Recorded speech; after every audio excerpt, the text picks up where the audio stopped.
बहुत से लोग कहते हैं यार ये केकड़ा जो है ना तो कुरान में आता है उहिल्ल लकुम सईदुल बहर, तुम्हारे लिए समंदर का शिकार हलाल है, तो क्यों अबू हनीफा ने पाबंदी लगा दी केकड़ा खाने पर? एक साहब मुझसे उलझ पड़े कि यार ये तो कुरान में साफ है कि समंदर का शिकार हलाल है।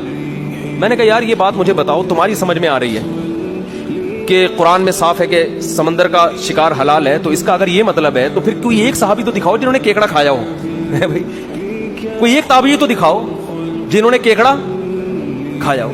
क्यों नहीं खाते थे उस वक्त?